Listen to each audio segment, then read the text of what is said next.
Okay, so right, I must keep an eye on the time. I've got two. Well, okay. I've got sort of two stories. Two stories. I've got two stories, and one of them has a punchline. I know, and if all goes well, we won't have time for the joke at the end. Well, no, you know, fine. So. So basically, the first story I wrote, euphemistically term wrote, the first story I kind of thought up, I was going to write a show about my life, and this was the first story I wrote, and it's from the ages of 0 to 5, and it was going to be a great show. I never did the show. But it was going to have a little story about each part of my life, and this was the second story as well, were the only things I came up with, rightly or wrongly, and then I abandoned the whole project as being a complete waste of time. Right, so this is not. Don't worry. This is 0 to 5, okay? You know how I wanted a little story about the ages between 0 to 5, and anyway, so I came up with this. Now, between the ages of 0 and 5, I used to live opposite somebody who was genuinely famous. Like, my house was there, and then on the other side of the road there was this person's house, and he was genuinely famous. Do you know? That really, when I was a kid, that was fucking hell. Do you know what I mean? And he was genuinely famous, okay? And I'm just gonna, don't worry, madam, I'm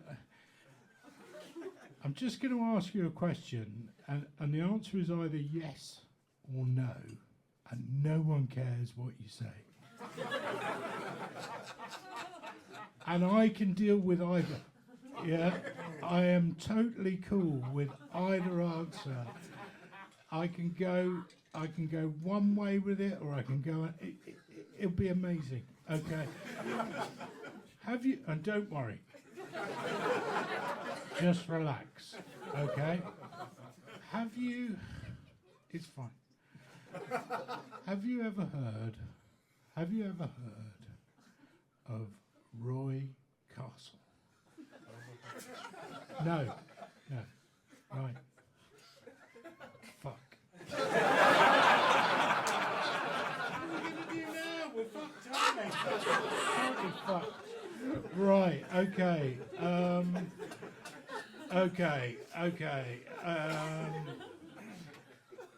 Have you ever heard of entertainers? Yeah, so they entertain. Have you ever heard of trumpeters? Yeah, we're on the same page. Have you ever heard of tap dancers? Yeah, he did the lot.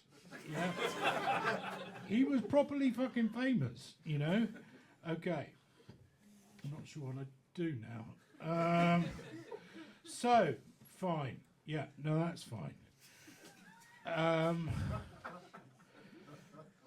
Have you ever heard? And it's just a question. Have you ever heard of the Carry On films? No, don't worry. No. If I just say a couple of words, yeah, if I just say a couple of names, you just reel off yes, no, no, yes. All right, yeah?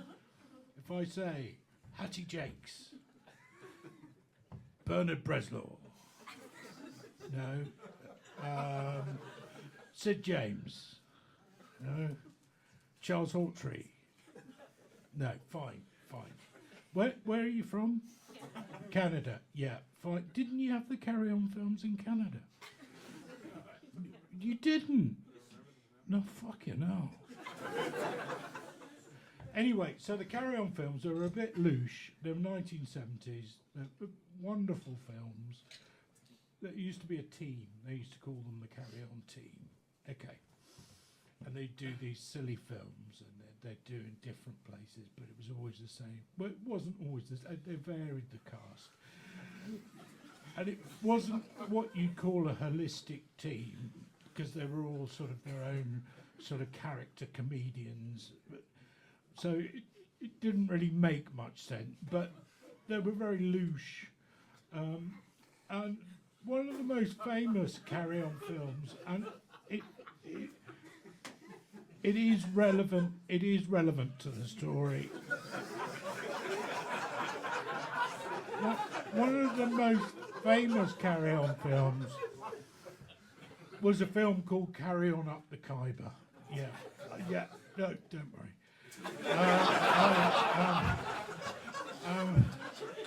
Which was a big film, and it was about sort of. Well, it wasn't. It was sort of about the Khyber. It was about sort of colonial rule, but in a humorous, stupid. It's fine.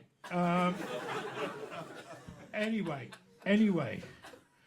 Roy Castle starred. Not Sid James was obviously the star, but Roy Castle starred in Carry On Up the Khyber. I know. But not only that, and just wait, Roy Castle starred in Carry On Up the Khyber whilst he lived opposite me.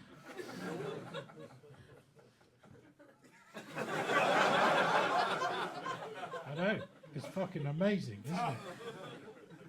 If you think about it, I was sort of eating ice creams and stuff, and he was going off to Pinewood, you know, totally fucked up. And don't worry about this. Do you know who Roy Castle's best? Okay, except you don't know who Roy Castle is, but of the famous light entertainers of the 1970s era in the UK, who would you think was Roy Castle's best friend? Even though you don't know anything about 1970s light entertainment, particularly not in the UK. Just pitch me a name. Just anyone from the 1970s, any light entertainer from the 1970s with a UK focus.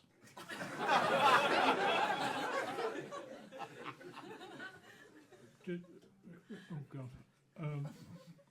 Sid, the other star. Sid James. No, that's good. That's good. No. Roy Castle's best friend. Okay, and I only found this out by, I don't know, reading a book or shit. But I don't know. But Roy Castle's best friend, and the rest of the audience are going to go, fucking no way, dude. Roy Castle's best friend was Eric Morecambe. Oh, fuck off.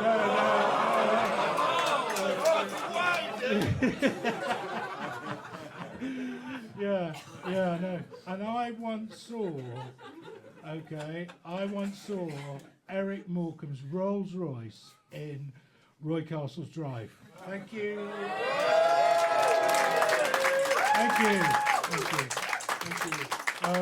We obviously didn't play with Roy Castle's children. Different ages. it's interesting, isn't it?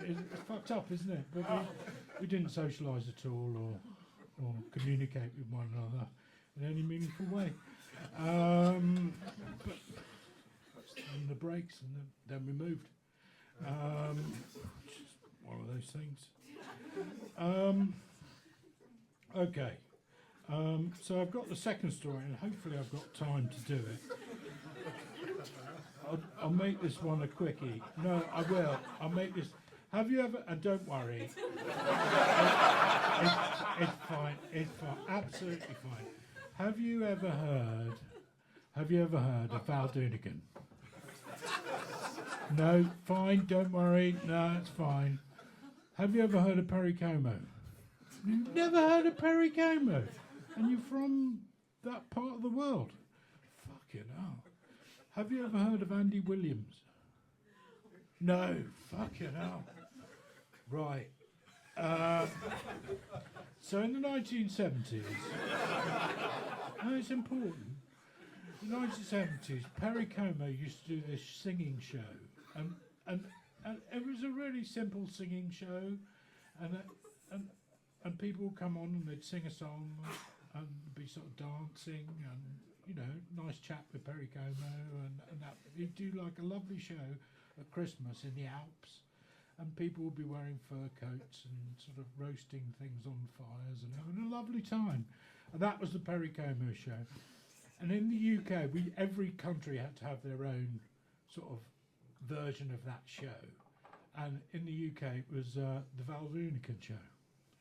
Yeah. Anyway, the reason why this is important is because my sister went to the same school as Val Doonican's daughters. Of course he bloody did. Anyway, Val Doonican would turn up every day to pick up his daughters, which is fucking fair enough.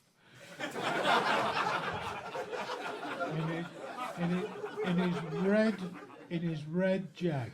He used to have a red Jaguar XJ6. Might have been an XJ12. He could have afforded it. He was Val Doonican. It was probably a series. Well, no, it would have to be a series one, based on the fact that it was 1973. But it was it was a nice red colour, nice Jag with electric windows, which for that time was only for executives and royalty and shit like that. Anyway, he'd turn up in his Jag. No. He'd turn up in his Jag, okay? He'd turn up every day. He'd bloody turn up in his Jag. And we'd go up to him, you know, us kids, fucking hell. You're Val Doonican, you're famous, you're bloody famous. Anyway, he'd throw his fag out the window. It's the 1970s, people smoked. Throw his fag out the window, tell us to fuck off. And put his electric windows up, okay? And the only reason why I'm telling you this is I want you to know Val Doonican was a cunt. That is the only reason I'm saying. Anyway, ladies and gentlemen, I've done my time. I'm going to have to leave now.